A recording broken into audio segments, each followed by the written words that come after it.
Welcome to another episode of GeekOutdoors.com.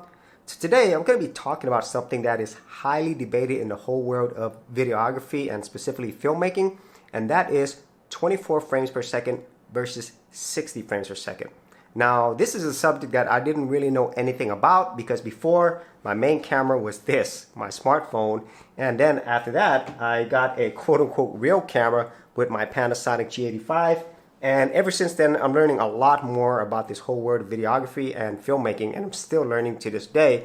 And so today I'm going to be showing you some of my real world tests of 24 frames per second versus 60 frames per second from somebody who is just a beginner, because I think for a lot of people who are getting into this with a camera, they might really be confused as to what the actual difference is. And even your smartphones, they could shoot at different frames per second as well. So right now I am shooting this at 24 frames per second and 4K.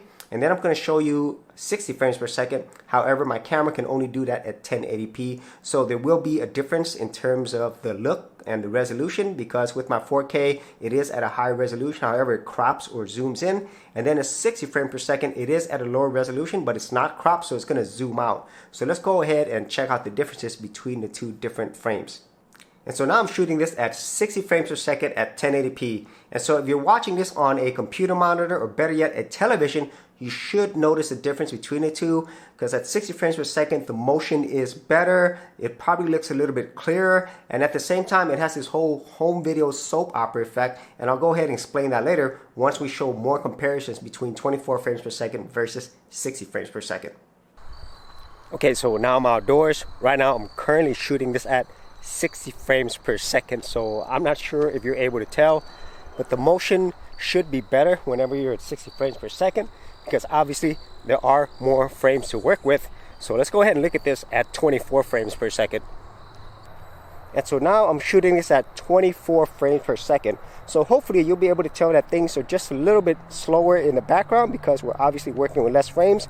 But overall, you should be able to tell some type of difference with 24 frames versus 60 frames.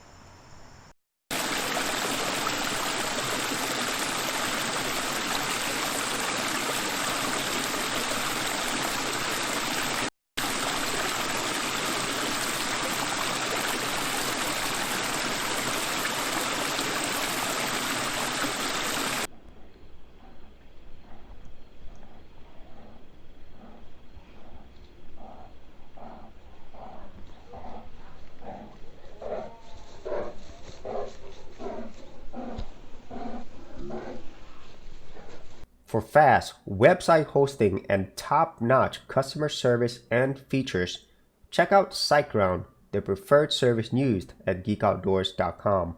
For more information, check out the affiliate link in the description area below.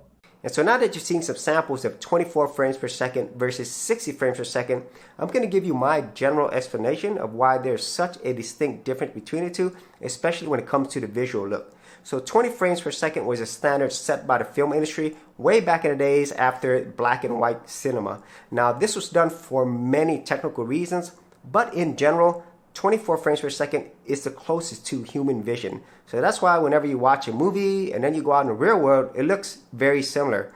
Whereas 60 frames per second or higher is usually reserved for really fast motion, things such as like sporting events. And whenever you're watching those videos that have 60 frames per second or higher, it has this whole home video soap opera effect, and it just doesn't look natural when you compare it to 24 frames per second. That's why a lot of times when people are talking about having a cinematic look, they're referring to 24 frames per second. And then if they want more motion, they're always going to go at a higher frame rate. And at the same time, if you want to do really great slow motion, you're always going to shoot it at a higher frame rate and then slow it down. And so those are the general differences between the two. Our eyes are very familiar and comfortable with 24 frames per second. And then when you're shooting it at higher frame rates, you could tell the difference. And so for me personally, I enjoy shooting at 24 frames per second. However, there are times when I want to shoot at higher frame rates. It all depends on the type of video look that I want and also the story that I'm trying to tell. Now, if you did want to see a more detailed technical explanation of what 24 frames per second is versus 60 frames per second, there is a channel called Filmaker IQ. I will leave the details in the description area below. This person is in the film industry, so they do a much better job at explaining it if you want to know all the technical details. But other than that, if you actually had any thoughts on this, be sure to leave that in the comments area below. And if you wanted to see more of my camera reviews, tutorials, and thoughts, I will leave my playlist in the description as well. So as always, if you did get value out of these videos, be sure to share, like, and subscribe.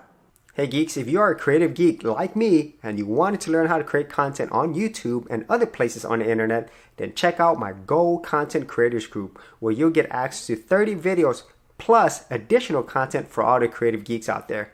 And the best part of it is, all of this is free. Simply head over to the link below, check out my page, and sign up for my Gold Content Creators group. Thanks for watching, and I'll see you on the other side. Thanks for checking out this episode. And as always, if you like these videos, be sure to click on the subscribe button. And for full written content, audio content, and additional geek stuff, head over to geekoutdoors.com, and I'll see you outdoors on the very next episode.